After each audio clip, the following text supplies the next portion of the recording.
Imagine a place where history isn't just in books, but etched into the very stones of the streets. That place is Italy, a country that has profoundly shaped the world we live in today.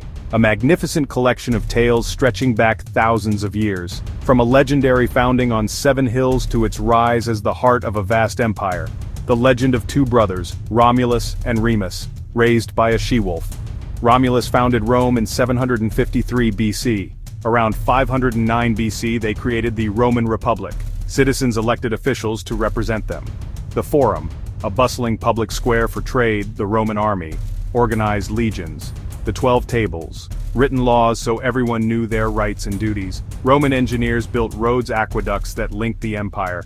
These values propelled Rome from a single city-state into a global superpower, leaving an indelible mark on human history that we still feel today.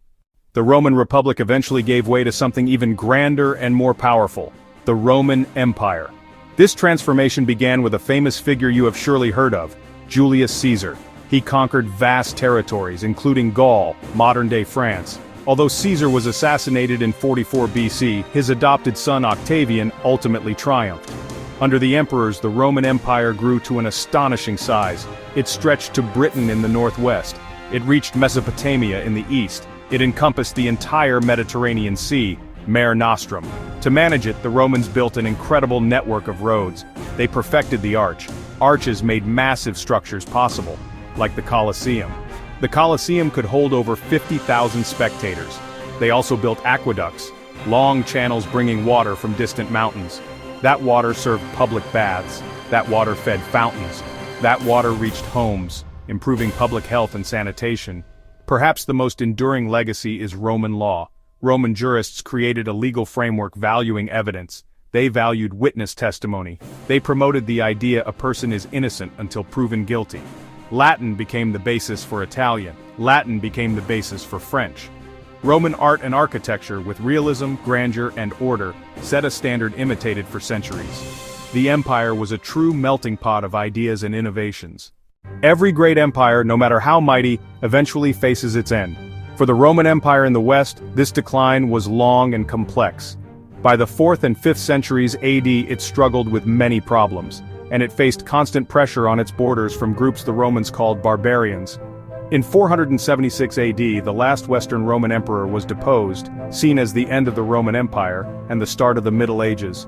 Italy, the former heart, was left fractured and vulnerable. After Rome's fall, the peninsula shattered into many kingdoms and territories. Germanic tribes established kingdoms in the north. The Byzantine Empire, the eastern survivor, the Pope in Rome asserted spiritual authority, then political power, creating the Papal States. Life in the Middle Ages differed from Roman glory. Grand cities shrank, Roman roads and aqueducts fell into disrepair.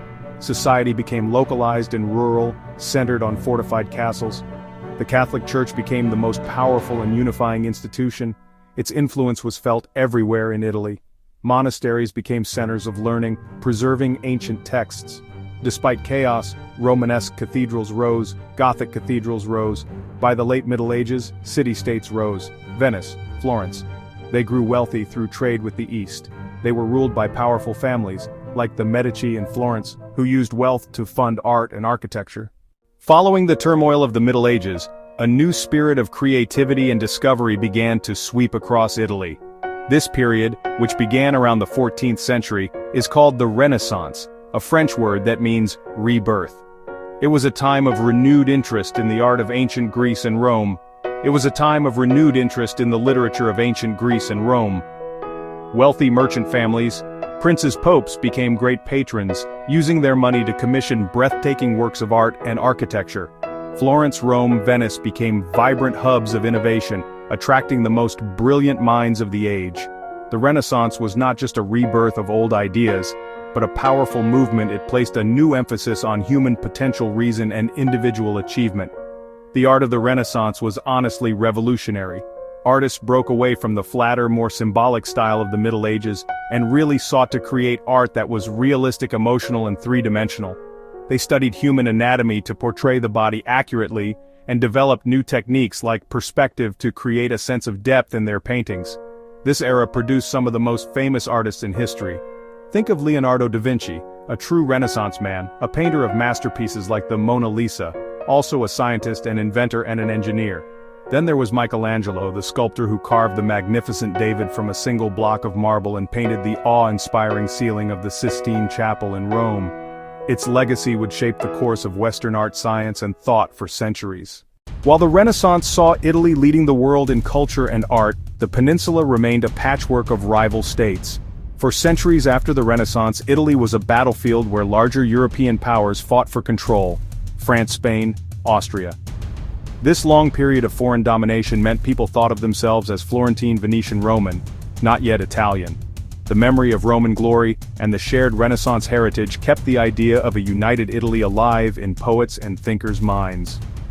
The dream of unification began in the 19th century with the Risorgimento, the Resurgence. It was inspired by the French Revolution and by Napoleon Bonaparte's brief rule over parts of Italy. The movement was fueled by secret societies, passionate intellectuals, and dedicated patriots. They all shared one goal: make Italy a country again. Three men stand out: Giuseppe Mazzini, the soul. He inspired with writings and activism; Count Camillo di Cavour, the brain. He used diplomacy and strategy for Piedmont, Sardinia; Giuseppe Garibaldi, the sword. In 1860 he led 1,000 red-shirted volunteers to liberate Sicily in the south. Through a series of wars, political maneuvering and popular uprisings slowly stitched the country together.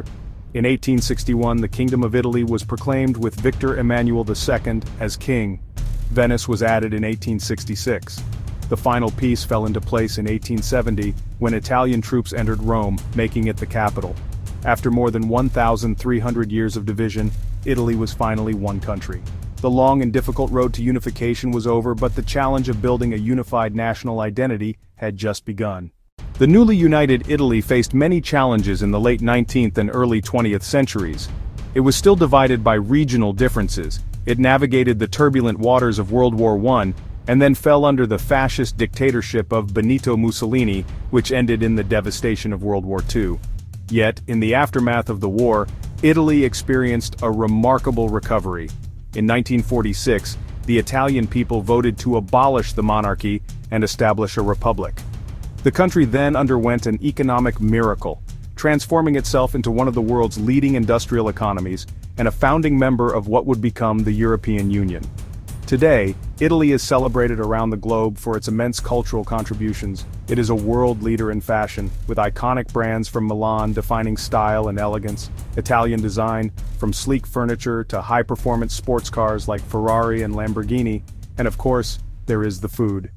Italian cuisine, with its emphasis on fresh, simple ingredients, has conquered the world. This focus on quality and enjoyment of life, often referred to as la dolce vita, or the sweet life, is one of Italy's most cherished exports. Italy's historical legacy is arguably its greatest treasure. The country has more UNESCO World Heritage Sites than any other nation in the world.